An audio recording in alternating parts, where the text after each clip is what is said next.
This is the Creating Wealth Through Self-Storage show by Mark Helm. Nothing Mark shares with you guarantees your success in the self-storage business. This is for informational purposes only. There are no calls to action, and nothing said or implied is a call for investment money into self-storage or any other asset class. You are responsible for your success in the self-storage business or any endeavor in life. Enjoy the show, and here is Mark Helm. Let's talk about how a simple daily close from a self-storage facility can possibly give you all the information you need to begin negotiating intelligently with an owner without seeing financials and many of the other reports that these operating systems can offer. My name is Mark Helm. I'm the author of Creating Wealth Through Self-Storage, and I'm the creator of the Quickstart Academy, which houses the online training that I offer the small investor who wants to get in the self-storage business or who wants to grow their self-storage business. You can find out more about what I have to offer at Creating Wealth Through Self-Storage. Click the store to see the training I offer, and you can also click blogs, training for all the free training that I offer. Now, often as self-storage buyers, we are dealing directly with owners, not going through agents. And when we are able to successfully get in front of an owner or talk to an owner on the telephone, and we tell them we're interested in having a conversation about perhaps buying their property, they're very reluctant to give us a lot of the financial information we need to run a pro forma, such as unit mix, street rates, etc. And they're always, almost, never willing to give you their financials.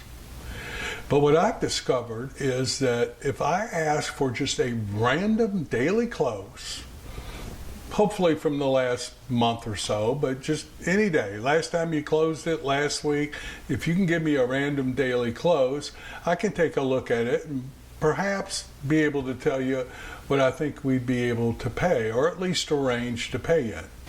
Often we'll say to the owner, "What do you want for your facility?" The owner will say, "I don't know. Make me an offer." Well, you really, as you know, can't make an offer unless you have some information. You just can't look at a picture or look at the facility and say, "I'll pay X for it." But I've discovered that a random daily close gives me all or most of the information I need to, one, see what it's worth, two, see how well the property's run and where the upside might be. Now, when I first began to develop my chops using this technique, SiteLink was the big player out there. It had the majority of market share that weren't REITs. Now, since I first got going in the self-storage business, a lot of other very good operating systems are now in place. And with some of these newer operating systems, you may need more than one report to get all the information I'm going to show you. But I'm going to show you some SiteLink reports, and there are still a lot of facilities out there using SiteLink. If you're talking to an owner who doesn't use SiteLink, by the end of this episode, you will know what other reports or what other information you may need. Now, what I thought I would do is show you a couple of closes from properties I've looked at. Frankly, I don't even remember them. I just went through my computer, and the first two that I found were what I'm showing today. And then I'm going to show you a third one from a well-run facility. Just so happens to be mine. Now, what we do is we have mostly attempted to buy small mom-and-pop type facilities if we're looking at an existing facility. And what you're going to see here might be an extreme example in one case, but this is often what we see when we look at mom and pop facilities. And I can get all this information off a one-page report. And when you ask for a random daily close, that does not occur very intrusive. If I ask to see their P&L, that's very intrusive. Most owners, if all owners, won't give it to you. in your first conversation or so.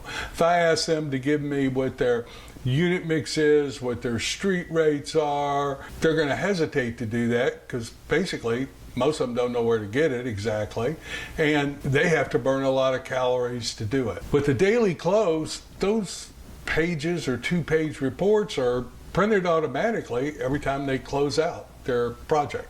And most of them close, you should be closing daily, but if you're not closing daily, most close a few times a week at least. So it's an unintrusive report to ask for. That is my experience. So let's take a look at a random daily close on a facility that I looked at. Here it is. So we're using a site link report. By the end of this episode, if people are using other operating systems, and these other operating systems are good, I'm not saying this is better. The other operating systems are good as well. But I just know on this report, I get all the information I need and it's on one page. So I usually start on the right-hand side of this management summary report, which is the name of the report that's printed every day when we would close out in SiteLink. This is the report that's printed automatically. I also had it set up. We have multiple facilities that this would be emailed to me daily from every facility. But if you look on the right-hand side at number 1, what you'll see is that this is a 62,200 square foot facility. I really can't remember it. So I don't know if there was any parking involved in some of the square footage under rental units. Sometimes it is. If they have dimensions for the parking spaces, it'll be included in rented units in SiteLink. I suspect there may be a few because the rental rates are kind of low, as you'll see in a minute. But this tells me that 82.1% or 51,075 square feet of this facility are, quote, occupied. And then immediately down below it, number 2, I see that 20% or 92 units are at least in the system overlocked. I don't know if they have locks on the doors, but they're showing overlocked in the system. The next place I go is the GPI in number 3, or gross potential income, and it's monthly income. And for this facility, it's $37,389 a month. In other words, if every unit was rented at the street rate and everyone paid, the maximum rent, not revenue, but rent they would get is $37,389 a month. Multiply that times 12, I can quickly see that it's $448,668 is the yearly GPI. The next thing I immediately do is I glance over to number 4, and I want to see how much, not total income, but I want to see how much rental income they brought in at the moment. So in this particular case, this was printed, this was for the last day in the month of October in that year. They had $243,370 come in. So if you divide that by the monthly times 12 GPI, you'll see that their actual economic rental occupancy was 65.1%. So if physical occupancy is 82.1 and economic is 65.1, what's going on? Well, number 5 tells me. What does it tell me? Well, it tells me that they have $21,597 gummed up in unpaid charges. Now, in the ebook I wrote called Key Performance Indicators, one of the KPIs, Key Performance Indicators, as an owner, we track is what we call delinquency ratio. If you are interested in that little ebook I did, there'll be a link in the comment section if you're on YouTube, and in the text on Creating Wealth Through Self-Storage, episode 445, there'll be a link in the text where you can click and for free get that ebook. It shows you the 5 key performance indicator we tracked as owners, but one of them was delinquency ratio. Let me show you how we calculate delinquency ratio. The math for this is, in this case, we have $21,597 of unpaid charges, and I divide that by the gross potential monthly income, or $37,389, as we see in section 3. So the delinquency ratio is 57.8%. In a well-run facility, the delinquency ratio, if it's well-run and stabilized, is typically 5% or less. Incredible. Almost 58%. This is not uncommon in many of the projects I look at. So what's going on? They are doing payment plans. I'll promise you, anytime you see delinquency ratios like this, payment plans are happening. Tenant can't pay the rent. They might owe 100. They walk in and say, I can pay, can't pay it, I can pay 50.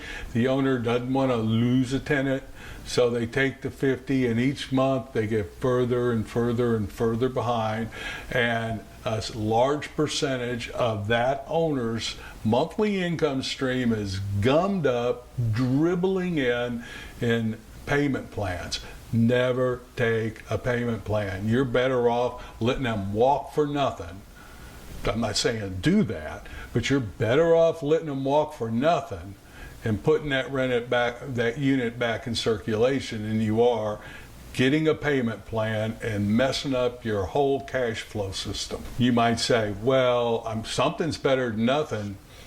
Not in this case. Not with payment plans.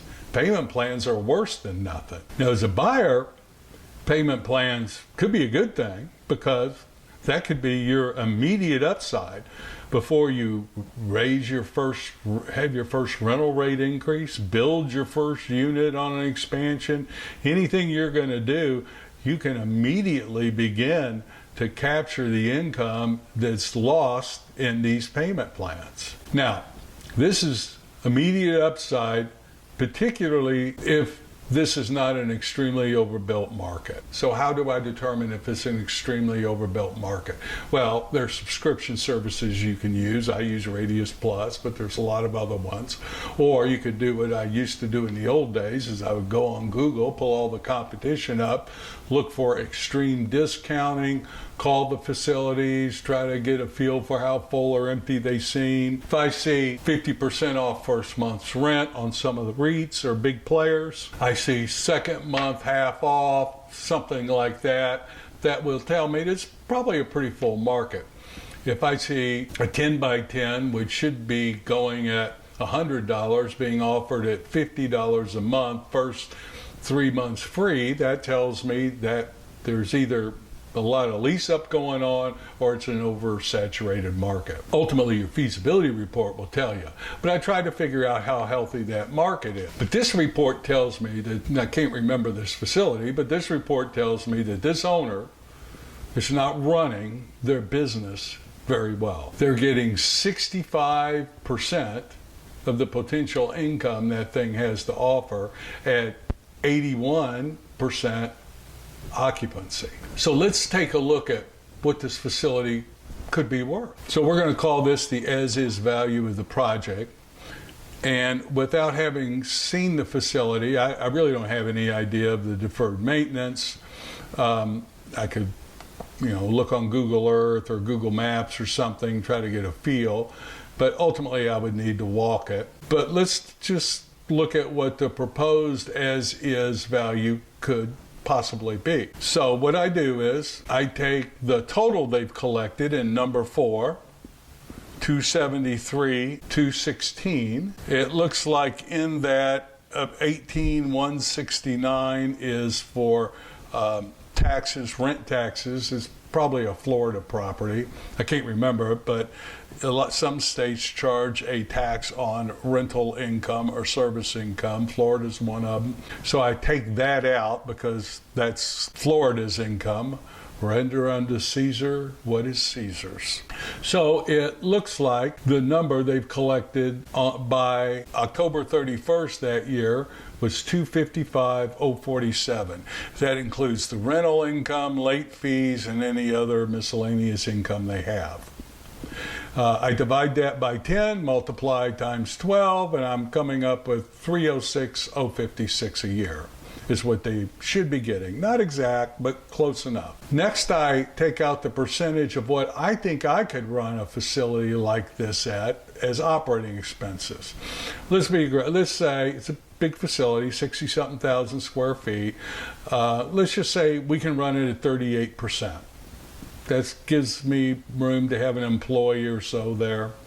So I take the 306,056, deduct the estimated operating expenses of 116,301.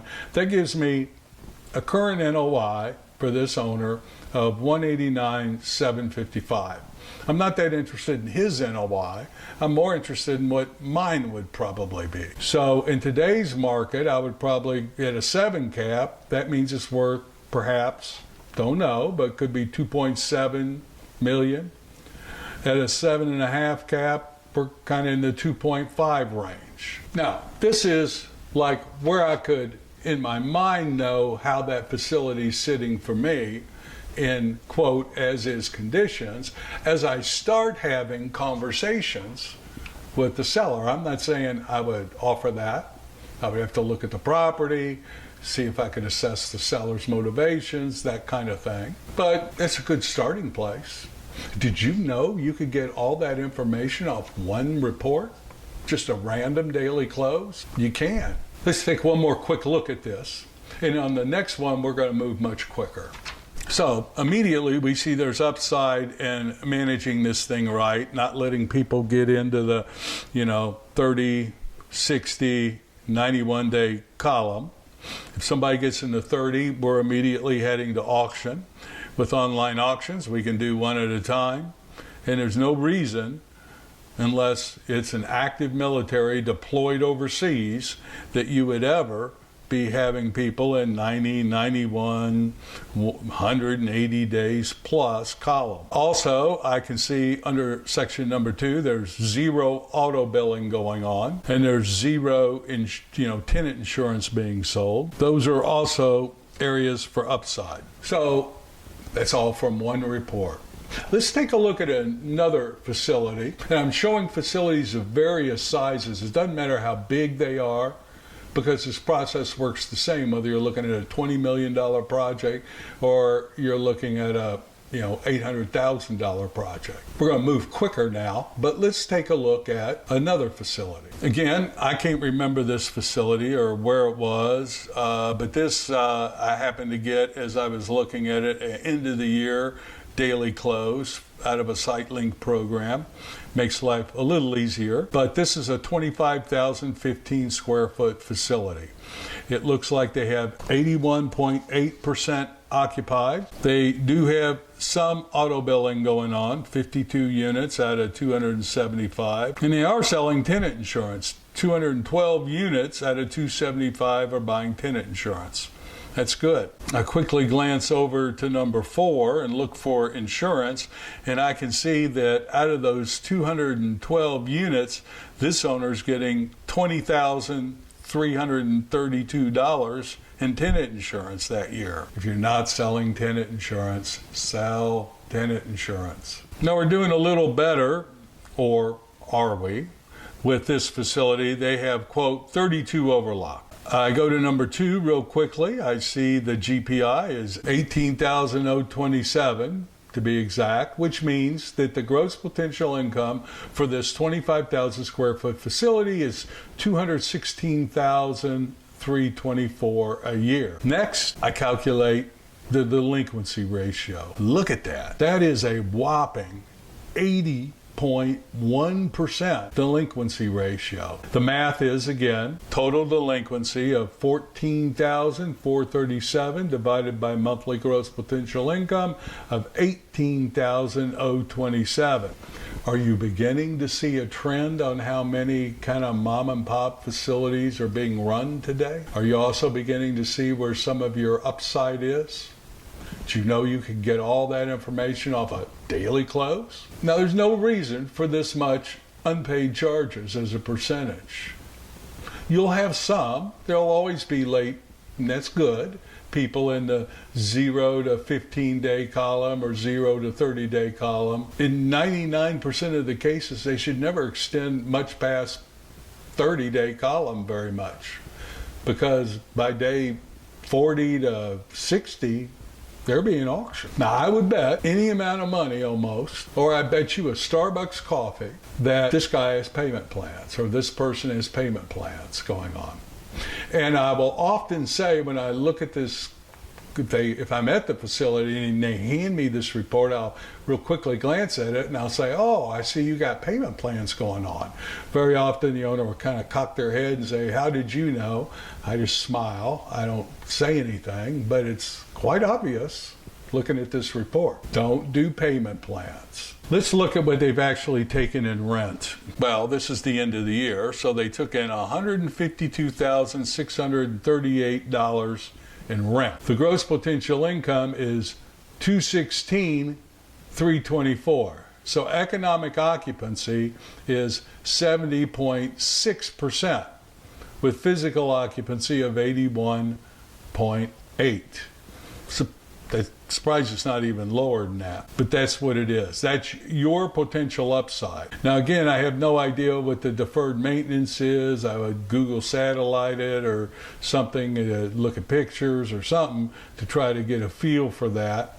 But let's take into account, so let's assume that if I was going to buy this or you were going to buy this, you would get the economic occupancy up to 85% or better. In my case, if I don't think I can get something to 85% economic occupancy, I'm probably not going to buy it. But let's take a look at that for a second. So the difference between what they're getting and what it would be at 85% economic occupancy is $31,159 a year. That's how much immediate potential income there is sitting on the table, assuming it's not an overbuilt and completely saturated market, and I would have no way of getting to 85% economic occupancy, in which case I probably wouldn't buy it. But just through management techniques and running a facility like a business, that's what's, before you have your first rent increase, before you add your first new unit,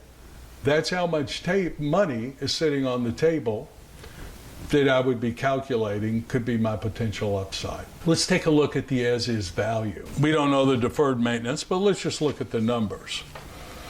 He's got income of $198.56. All I did was I took the total income in section 4 and I backed out $54.51 apparently of taxes owed. Not sure what that's about, but I assume it's not my money, it's Caesar's money. On this facility, given it's a small facility, I assume I can run it at let's say a 35% expense ratio. I think that as is NOI with the current income and how I would run it is around $124,000.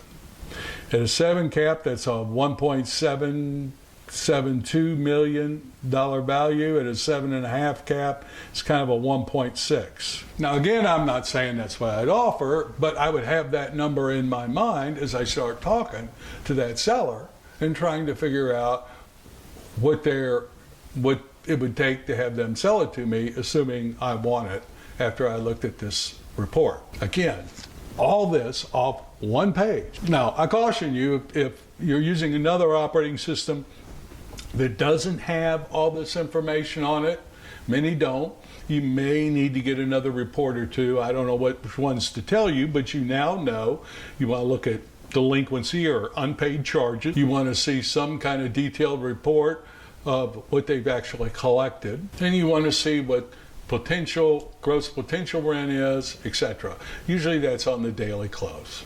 Now let's look at a third facility. So we look at a 62,000 square foot facility, a 25,000 square foot facility. Process is the same on a random daily close. Now let's look at a third facility, happens to be one I owned or owned.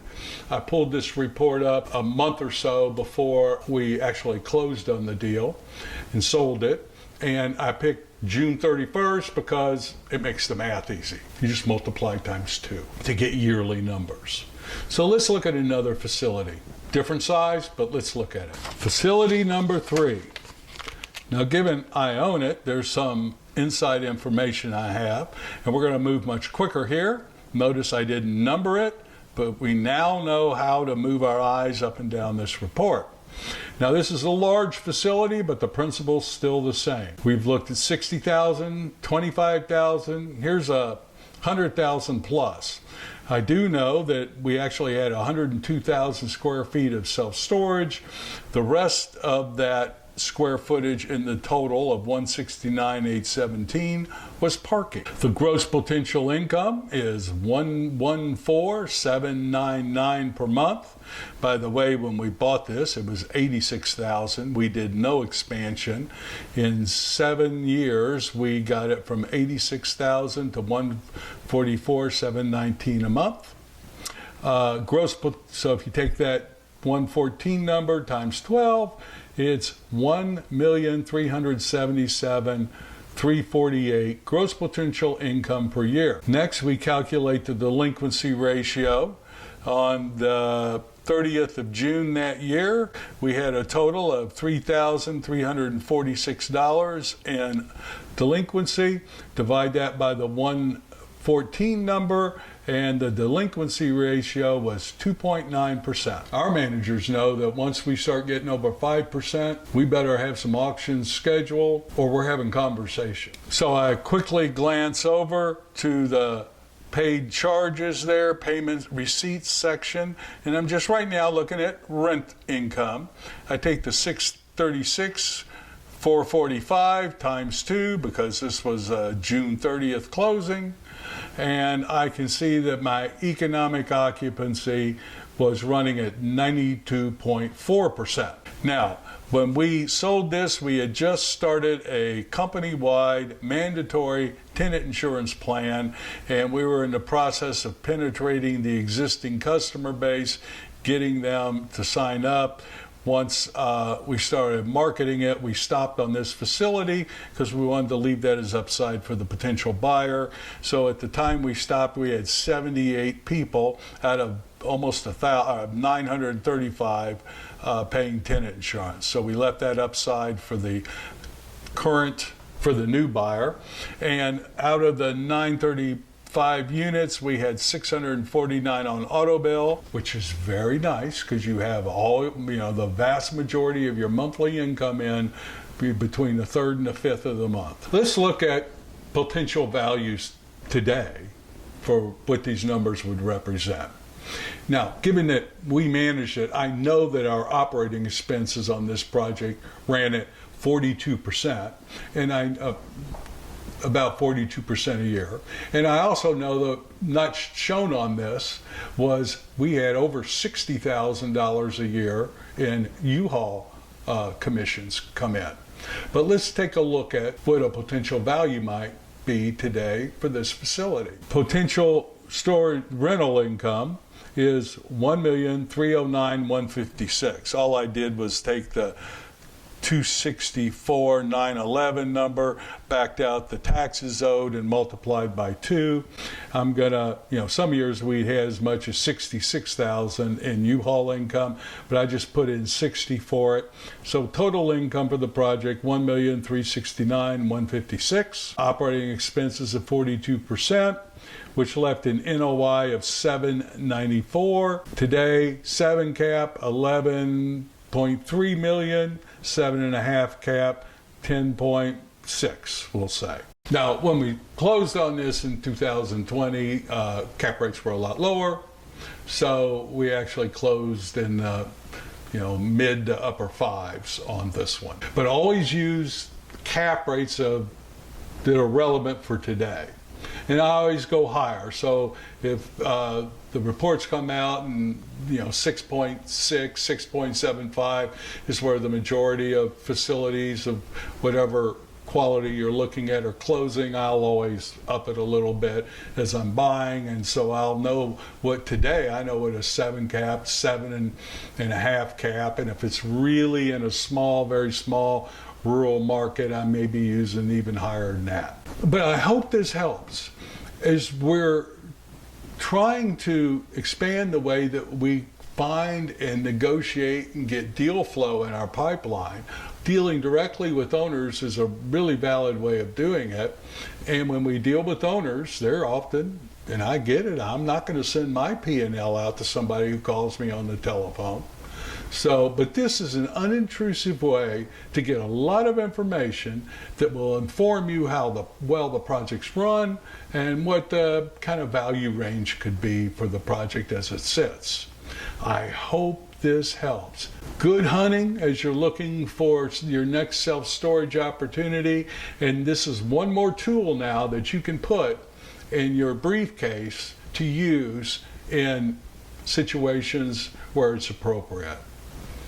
I look forward to being with you next week. My name's Mark Helm. I'm the author of Creating Wealth Through Self-Storage, and I'm the creator of the Storage World Analyzer, which we use to run the financial analysis of a project once we start getting the other relevant information such as unit mix, operating expenses, utilities, what utilities cost, etc. You can find out more about it at storageworldanalyzer.com or creatingwealththroughselfstorage.com, Storage World Analyzer tab. I'll see you next week.